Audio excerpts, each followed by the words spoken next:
میرے انتہائی قابل احترام بزرگوں، عزیز دوستوں، اللہ جل جلالہ نے ہمیں حضرت محمد مصطفیٰ صلی اللہ علیہ وسلم کی امت میں پیدا کیا ہے۔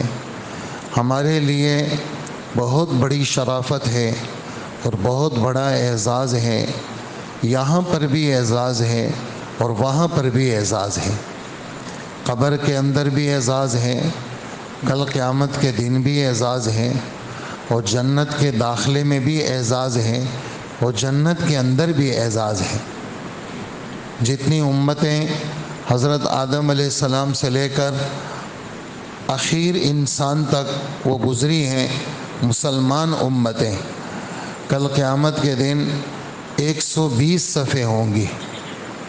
120 صفحے پہلی امت سے لے کر آخری امت تک۔ کس کی؟ جنتیوں کی۔ جنتیوں کی 120 صفحے ہوں گی اور 80 صفحے اس امت کی ہوں گی۔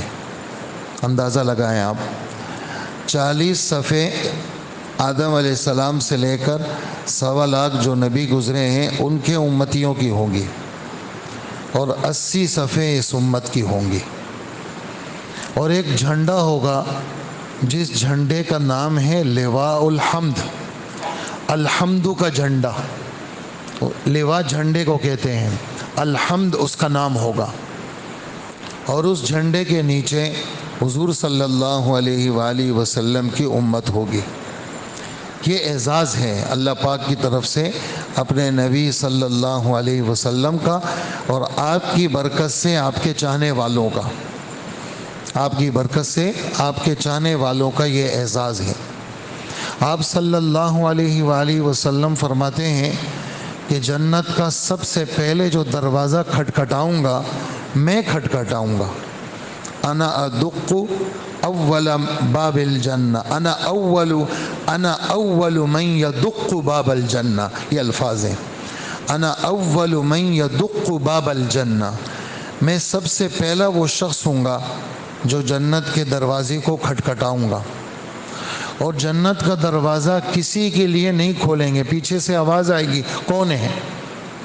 تو میرا جب نام سنیں گے تو سب سے پہلے جنت کا دروازہ میرے لیے کھلے گا، اور مجھے کہیں گے کہ آپ آ جائیں، تو میں نہیں جاؤں گا جنت میں، میں اپنی امت کے تمام افراد کو جنت میں داخل کر کے پھر جنت میں جاؤں گا۔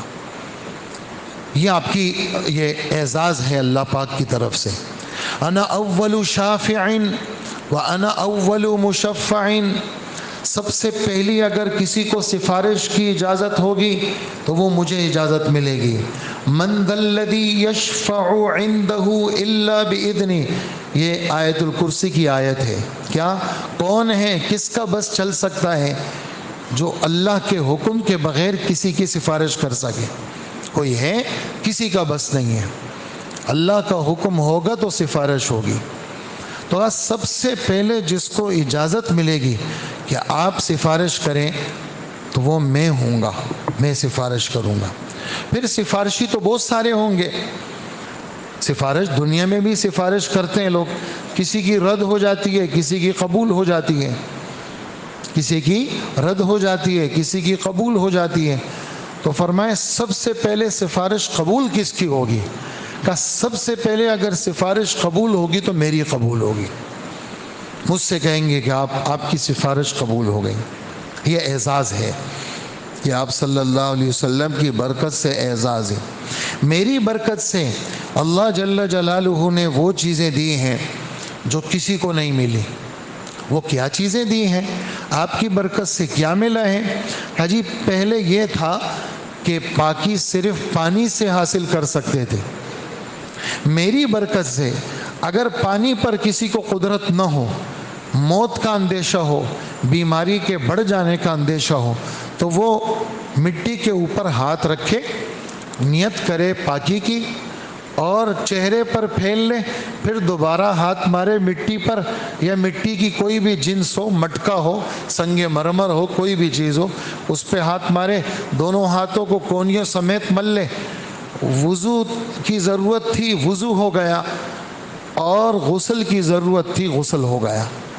یہ میری وجہ سے ہوا، ورنہ پہلے ایسا نہیں تھا. میری وجہ سے یہ ہوا کہ کپڑوں کی پاکی کے اندر آسانی کر دی گئی. عجیب وہ کیا تھا، پہلے کپڑوں میں ناپاکی لگ جاتی تھی، دھلنے سے پاک نہیں ہو سکتے تھے. کیا کرتے تھے، اس نجاست والی جگہ کو کینچی سے کاٹ لیتے تھے. اب نیا سوٹ ہے، وہ کٹ گیا، کیا کریں، ایسے وافر مقدار میں کپڑے ہوتے بھی نہیں تھے، تو کپڑا ناپاک ہو گیا تو اس کو کاٹ لیتے تھے، اس کی جگہ پیون لگاتے تھے. جو پیسے والا ہوتا تھا وہ پھینک دیتا تھا. ہمارے آپ کے لیے کپڑا ناپاک ہو گیا، بڑی ناپاکی لگ گئی 3 دفعہ دھو لو، چھوٹی ناپاکی لگ گئی 1-2 دفعہ دھو لو، کپڑا پاک ہو جائے گا، جگہ پاک ہو جائے گی، قالین پاک ہو جائے گی، فرش پاک ہو جائے گا، دروازہ پاک ہو جائے گا، بھاری چیز بھی پاک ہو جائے گی، ہلکی چیز بھی پاک ہو. یہ میری وجہ سے ہوا. پچھلی امتوں کے اندر یہ تھا کہ نماز صرف مسجد میں پڑھنے کی اجازت تھی. نماز مسجد کے علاوہ کوئی گھر میں پڑھتا نماز نہیں ہوتی تھی، دکان میں پڑھتا نماز نہیں ہوتی تھی، صحرا میں پڑھتا نماز نہیں ہوتی تھی. اللہ جل جلالہ نے میری وجہ سے کائنات کی پوری زمین کو اللہ پاک نے کیا بنا دیا، مسجد بنا دیا. جس جگہ مصلی بچھاؤ، قبلے کی طرف رخ کرو، تمہاری نماز ہو جائے گی. اور اگر قبلہ نما نہیں ہے تمہارے پاس، رخ کا پتہ ہی نہیں چل رہا، کوئی بتانے والا بھی نہیں ہے، تو کیا کریں گے، تو حکم ملا غور و فکر کرو. غور و فکر کرو. غور و فکر کر لیا، قبلہ اس طرف ہے، بہت غور و فکر پوچھ پاچھ کر کے اس طرف منہ کر کے نماز پڑھ لی، حالانکہ قبلہ ادھر ہے، نماز ہو گئی اس کی. یہ حکم ہے اور نماز ہو گئی. بعد میں پتہ چلا یار تم نے تو بالکل مخالف سمت پڑھی ہے، کہا لوٹانا واجب نہیں ہے، نماز ہو گئی، جو اس کے ذمہ تھا وہ ہو گیا. یہ آپ کی برکات ہیں، یہ آپ کی برکات ہیں، یہ ماننا پڑیں گی. یہ ساری برکات یہ اللہ کے رسول کی برکات ہیں. اس لیے یہ برکات یہ، اور پھر میرا روب اللہ نے ڈالا ہے، میرا روب اللہ. دشمن مجھ سے 1 مہینے دور، دشمن مجھ سے 1 مہینے دور، اور میں 1 مہینے کے فاصلے پر، 1 مہینہ دور والا دشمن بھی مجھ سے ڈرتا ہے. اور اس کی مثال ہے سامنے. 30,000 کا لشکر غزوہ تبوک میں سن 9 ہجری میں، غزوہ تبوک میں سن 9 ہجری میں 30,000 کا لشکر نکلا. ادھر ٹکر کس کے ساتھ ہے، جیسے امریکہ کے ساتھ ٹکر، پاکستان کی امریکہ سے ٹکر، پاکستان کی روس سے ٹکر، پاکستان کی چائنا سے ٹکر. مثال دے رہا ہوں آپ کو. وہ 30,000، ادھر رومیوں کا لشکر، وہ 1,00,000 فوج ادھر لا چکے تھے شام کی سرحدوں میں، اور 1,00,000 فوج ریزرو میں رکھی ہوئی تھی، اور دونوں لاکھ فوجوں کو 1 سال کی پیشگی تنخواہ دے دی، 12 مہینوں کی تنخواہیں بھی دے دی. اور 1,00,000 فوج ہے الگ الگ، 1,00,000 مقابلے کے لیے اور 1,00,000 رکھی ہوئی ہے اسپیئر کے اندر. اور یہاں سے فقراء کا ایک قافلہ نکلا، محمد الرسول اللہ صلی اللہ علیہ وسلم ان کے سپہ سالار ہیں، اور جناب مدینہ سے یہ قافلہ چل رہا ہے. یہ اچھا خاصا لمبا سفر، سخت گرمی کا سفر. اور حیرانگی کی آپ بات سنیں، سواریاں بھی نہیں ہیں. ایک اونٹ پر 16 آدمیوں کی باری، ایک اونٹ پہ 16 آدمیوں کی باری. کیا مطلب، 16 آدمی سوار نہیں ہوتے تھے، ایک ہی آدمی سوار ہوتا تھا. لیکن ایک تھوڑا سا چلا، اور پھر کچھ کلومیٹر کے بعد دوسرے کی باری آئی، پھر کچھ کے بعد تیسرے کی آئی، پھر چوتھے کی آئی، پھر 5ویں کی آئی، پھر 6ٹھے کی، 7ویں کی، 8ویں کی، 16ویں آدمی کے بعد پھر پہلے کی باری آتی تھی. اسی وجہ سے اس لشکر کا نام جیش العسرہ رکھا، تنگ دستی کا لشکر.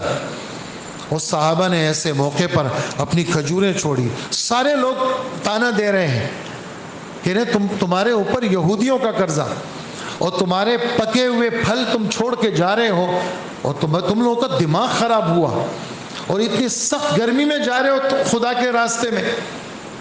اور اپنی محفلوں میں مسلمانوں کا مذاق اڑاتے تھے، جیسے آج بہت سارے لوگ مذاق اڑاتے ہیں کہ تبلیغ والے تو سارے پاگل ہیں بھائی، گھر بار کو چھوڑ کے چلے جاتے ہیں. وہ آدمی پاگل نہیں ہے جو امریکہ 15 سال کے لیے کمانے کے لیے گیا، وہ پاگل نہیں ہے. جو سعودی عرب یا عرب امارات کمانے کے لیے گیا وہ پاگل نہیں ہے، اس کو ہوشیار کہتے ہیں. اور جو تبلیغ میں سال کے لیے گیا اس سے بڑا کوئی پاگل نہیں ہے. بیوی بچوں کو چھوڑ کے چلے گئے. اچھے اچھے لوگ تبصرہ کرتے ہیں، مسجد والے لوگ تبصرہ کرتے ہیں. ایک تو بے دین آدمی تبصرہ کرے سمجھ میں آئے، ایک دیندار آدمی، وہ سارے تبصرہ مبصرین بن جاتے ہیں. تبلیغ والوں کا دماغ خراب، ان مدرسے والوں کا دماغ خراب ہے، امریکہ جانے والوں کا دماغ خراب. تو وہاں کے لوگوں نے بھی کہا یہ سارے مسلمان ایسے ہی ہیں. بس ہمارے رب جواب دے رہے ہیں ایسے درویشوں کی طرف سے. کیا؟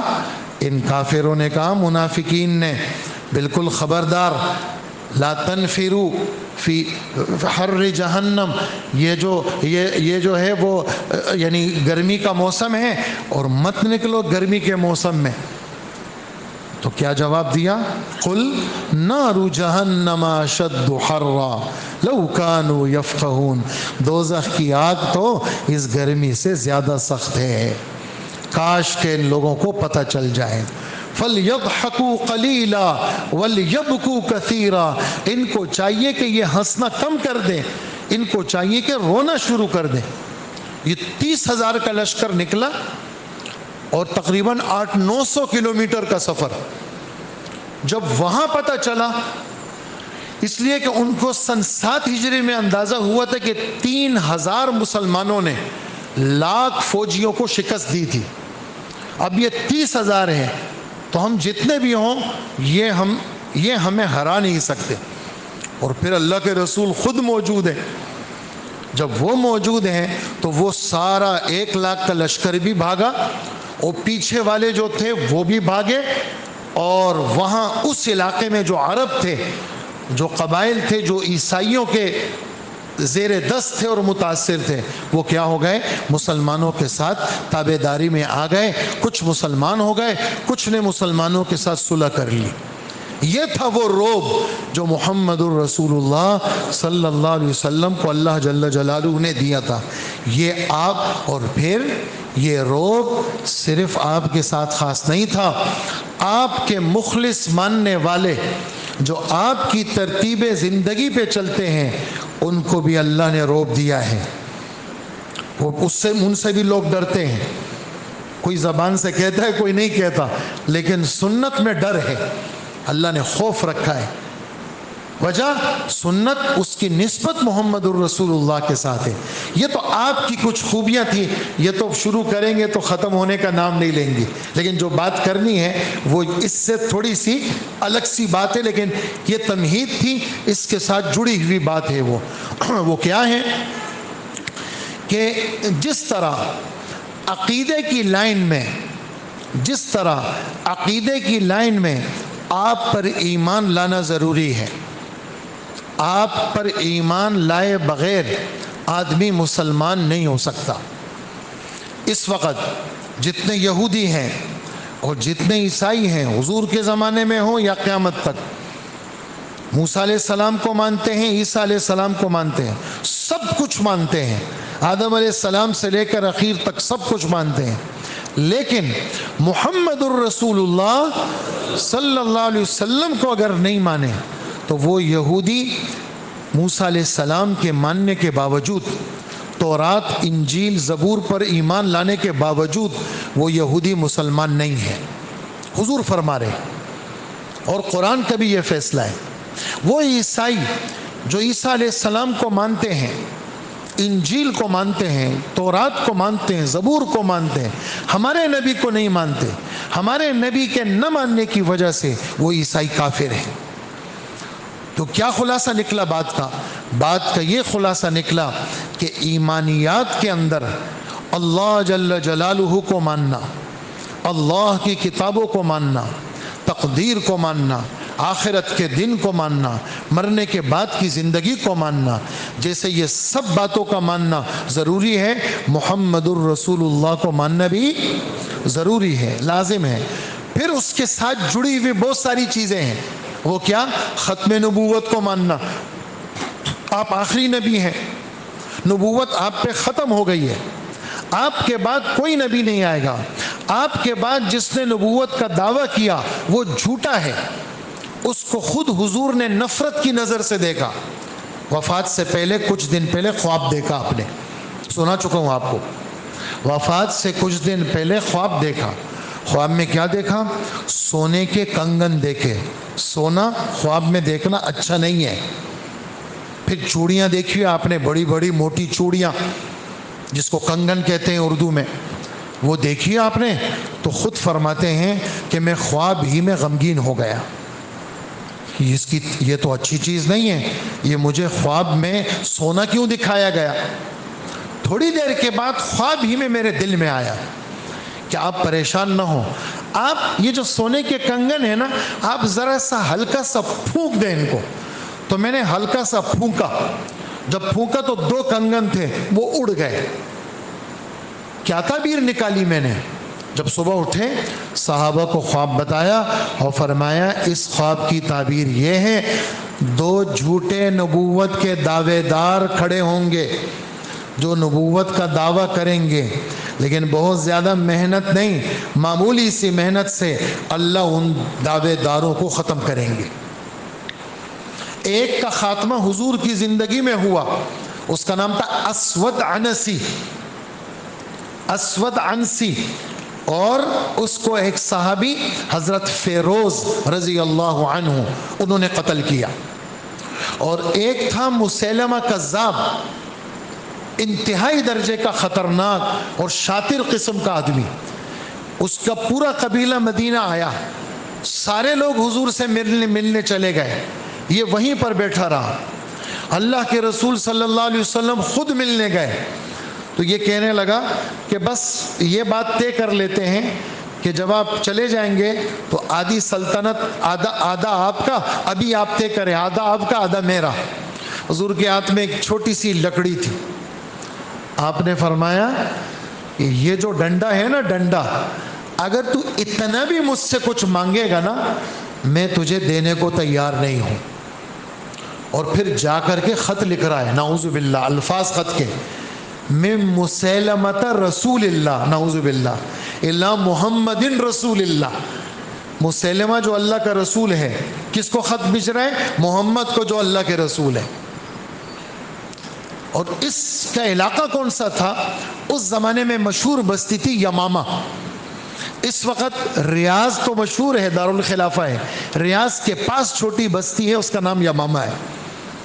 وہاں اس کا علاقہ تھا، وہاں اس کے لوگ تھے۔ حضرت ابو بکر کے زمانے میں پھر اس کے ساتھ لڑائی ہوئی، 1200 مسلمان شہید ہوئے، جس میں 450 صحابہ تھے، اور 450 صحابہ میں اکثریت حافظ قرآن تھی۔ لیکن اس کو اللہ جل جلالہ نے کیا کیا؟ اس میں شکست دی اور یہ قتل ہوا۔ تو جو جھوٹے نبوت کے دعوے دار ہیں، ان کی یہ ہمارے نبی پر ایمان لانے کے ساتھ وہ چیز کیا ہے کہ حضور کیا ہیں، نبی نبوت تو مانیں گے، لیکن ساتھ ساتھ نبی کو آخری نبی مانیں گے۔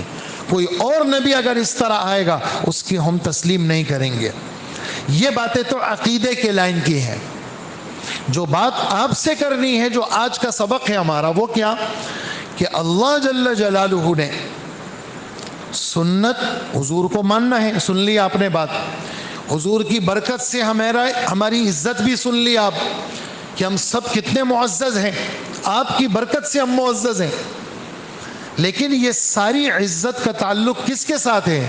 عقیدے کے علاوہ اپنے عمل کا ثبوت دینا پڑے گا۔ سر سے لے کر پیر تک اپنے آپ کو محمد الرسول اللہ کا تابع دار بنانا ہوگا۔ صرف زبانی محبت، صرف دل کا عقیدہ، اس پر ہمارے نبی نے خود اکتفا نہیں کیا، بلکہ آپ نے جز کو لے کر کے صحابہ کرام کی تربیت کی، جس کو لوگ آج کل عار سمجھتے ہیں اور شرم سمجھتے ہیں کہ لوگ ہمارا مذاق اڑائیں گے۔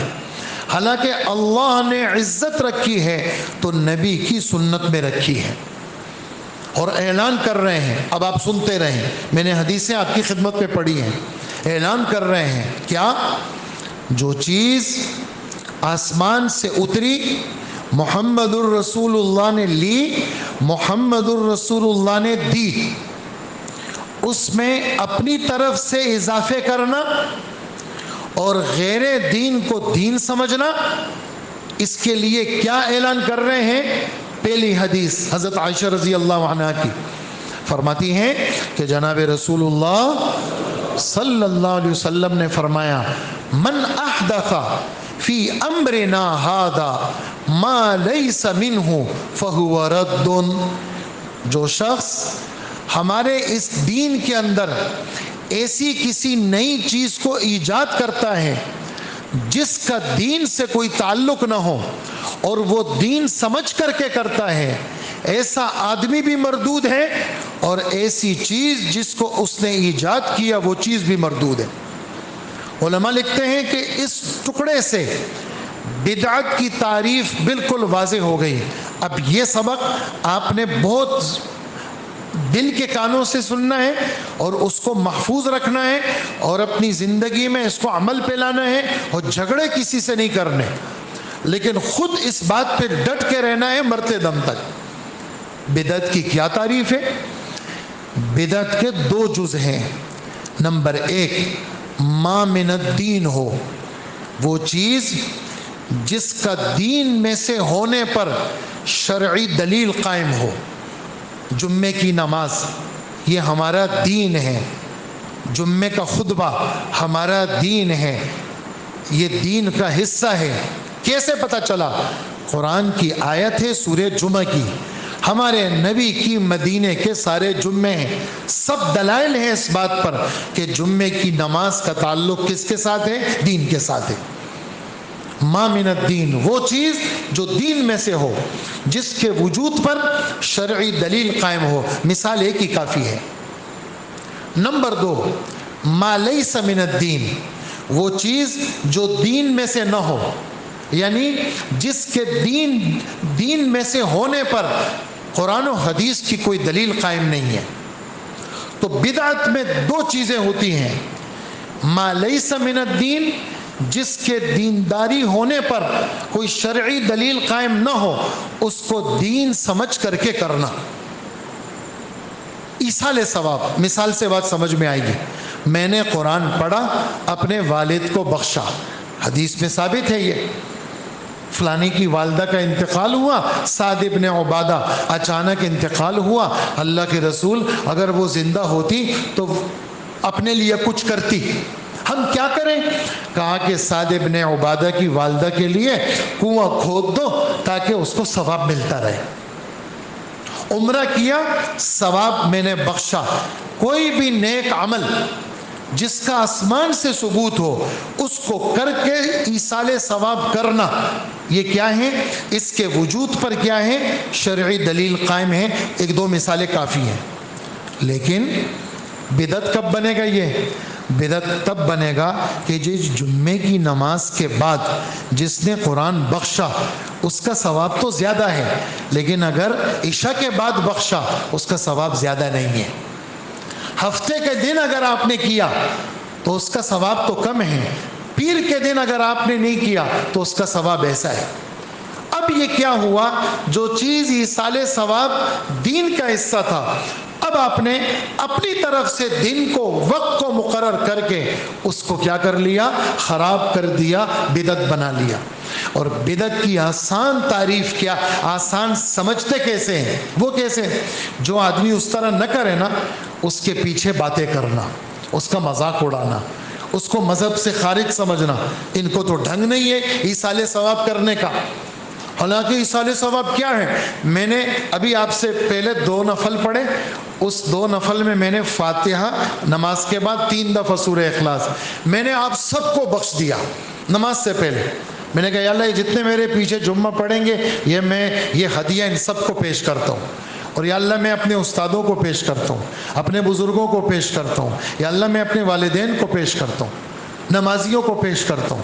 اب وہ اس میں کیا لگا؟ میں نے کچھ کیا نہیں، اعلان نہیں کیا آپ کے سامنے، ایسا نہیں کہ جناب میں نے کوئی ڈول دھماکہ کیا، ایصال ثواب کر رہا ہوں آ جاؤ سارے۔ یہ تو میں نے آپ کو ذرا سا آج بتایا سمجھانے کے لیے کہ ایصال ثواب کے کوئی سینگ نہیں ہے، بس دل میں نیت کر لو، چیز کو بخش دو۔ اس کے لیے جناب چیزوں کو جمع کرنا، لوگوں کو جمع کرنا، یہ چیزیں ہمارے دین کا حصہ نہیں ہے۔ اسی طرح سواریاں ہم اختیار کرتے ہیں، جہاز میں سفر کرتے ہیں، ریل میں کرتے ہیں، بسوں میں کرتے ہیں، سائیکل پہ کرتے ہیں، موٹر سائیکل پہ کرتے ہیں، اس کو کوئی دین نہیں سمجھتا، بلکہ وہ تو نئی ایجادات ہیں، اس کا تعلق دین کے ساتھ نہیں ہے۔ لیکن اگر کوئی یہ کہے کہ جی جہاز میں سفر کرنے پر اتنے نفلوں کا ثواب ہے، اور ڈائیووں میں سفر کرو گے تو اتنے روزوں کا ثواب ملے گا، اب کیا ہے، چیز خراب ہو گئی، یہ بدعت بن گئی۔ تو جو شخص ہمارے مذہب میں کسی ایسی چیز کو ایجاد کرے گا جس کا دین سے کوئی تعلق نہ ہو، یعنی اس پر کوئی شرعی دلیل قائم نہ ہو، اس کو دین سمجھ کر کے کرتا ہے، تو کیا ہوگا، یہ آدمی بھی مردود ہے اور یہ چیز بھی مردود ہے، ہمارے دربار میں اس کی کوئی حیثیت نہیں ہے۔ دوسری حدیث حضرت ابو ہریرہ رضی اللہ عنہ جناب رسول اللہ صلی اللہ علیہ وسلم کا ارشاد نقل کرتے ہیں، میری ساری امت جنت میں جائے گی لیکن انکاری آدمی جنت میں نہیں جائے گا۔ حضرت جی انکاری کی تعریف کر دیں؟ فرمایا جو میری ترتیب پہ چلے گا، میری مان کے چلے گا، وہ تو جائے گا جنت میں، اور جو آدمی اپنی طرف سے چیزوں کو لائے گا، یا تو مانے گا ہی نہیں، عقیدہ خراب ہو اس کا، مانے نہیں، مجھے ہی نہیں مانے، تو پھر تو وہ ہمیشہ کے لیے دوزخ میں جلے گا۔ مجھے تو مانتا ہے وہ، لیکن میری ترتیب پہ نہیں چلتا، پوچھتا نہیں ہے، اپنی طرف سے چیزوں کو ایجاد کرتا ہے، تو کیا ہے، یہ آدمی انکاری ہے اور یہ انکاری دوزخ میں جلے گا۔ اسی وجہ سے رسول اللہ صلی اللہ علیہ وسلم ارشاد فرماتے ہیں، جو آدمی اپنی طرف سے غیر دین کو دین سمجھ کر کے ایجاد کرتا ہے، اللہ اس سے، بہت عجیب حدیث ہے، سنیے گا غور سے، اللہ اس سے سنت کا نور چھین لیتے ہیں۔ جب تک وہ سچی توبہ اس کام سے نہ کرے اور اس کو دفع نہ کرے، وہ سنت جو اس کو حاصل تھی وہ قیامت تک اللہ اس کو واپس نہیں کریں گے، گئی سنت اس سے۔ وجہ بدعت میں اندھیرا ہے، طبیعت بڑی چلتی ہے لیکن ہے اس میں اندھیرا، سنت میں اعتدال بھی ہے، سنت میں نور بھی ہے، سنت میں روشنی ہے، سنت کے اندر وہ ایک چرچا نہیں ہے اس طرح جس کی طرف لوگ صلاۃ التسبیح کی نماز جماعت سے ہوگی جی، ساری مخلوق جمع ہو جاتی ہے۔ حالانکہ صلاۃ التسبیح کی نماز کیا ہے، ایک نفلی چیز ہے، انفرادی ثابت ہے۔ بینر لگ گئے جی، صلاۃ التسبیح کی نماز کیا ہوگی، اجتماعی نماز ہوگی جی، خواتین کے لیے پردے کا انتظام ہے جی، اجتماعی نماز ہوگی۔ جو چیز نفل نماز وہ اکیلے ثابت ہے، اور پھر صلاۃ التسبیح کی نماز جو بالکل خالصتاً 300 دفعہ اس میں ذکر ہے، اکیلے ثابت ہے، وہ اس کا کوئی ایسا چرچا اس میں نہیں ہے، اکیلے اس کو کرنا ہے۔ تو کیا ہے کہ جو چیز اللہ کے رسول صلی اللہ علیہ وسلم سے ثابت، اس کو اسی پر رکھنا یہ ہماری ذمہ داری ہے۔ تو یہاں بدعت کی کچھ نہ کچھ کیا آ گئی، آپ کی خدمت میں تعریف آ گئی۔ اور ایک حدیث جو میں نے حضرت جابر کی پڑھی ہے وہ بات کر کے میں ختم کروں گا کہ جناب رسول اللہ صلی اللہ علیہ وسلم فرماتے ہیں، فَإِنَّ خَيْرَ الْحَدِيثِ کتاب اللہ، باتوں میں سب سے بڑھیا بات وہ اللہ کی باتیں ہیں، اور سیرت کے اندر سب سے بڑھیا سیرت وہ محمد الرسول اللہ کی سیرت ہے۔ اور جو اللہ کو سب سے بری لگتی ہے وہ کیا، اپنی طرف سے چیزوں کو پیدا کرنا ہے، اور اپنی طرف سے جو چیزیں پیدا ہو گئی وہ گمراہی ہیں، اور ہر گمراہی اس کا انجام دوزخ ہے۔ یہ میں نے متن آپ کے سامنے خطبے میں پڑھا، اس کا ترجمہ میں نے آپ کی خدمت میں پیش کیا۔ آج کا یہ سبق ہم اپنے دل دماغ میں بسا لیں کہ مرتے دم تک سنت پہ چلنا ہے۔ کس پہ چلنا ہے؟ سنت پہ چلنا ہے، اس پہ یہ سب کچھ ملا محمد الرسول اللہ کی برکت سے۔ نمبر 2 محمد الرسول اللہ پہ ایمان کی کیفیت۔ نمبر 3 جو چیز محمد الرسول اللہ سے ثابت ہے اس محمد الرسول اللہ کی ترتیب پر رہنا یہ ہمارے ذمہ ضروری ہے۔ یہ چونکہ ایک لمبا مضمون ہے اور لمبا موضوع ہے مختلف طریقوں کا، یہ انشاءاللہ چلے گا۔ اللہ جل جلالہ ہم سب کو عمل کی توفیق عطا فرمائے۔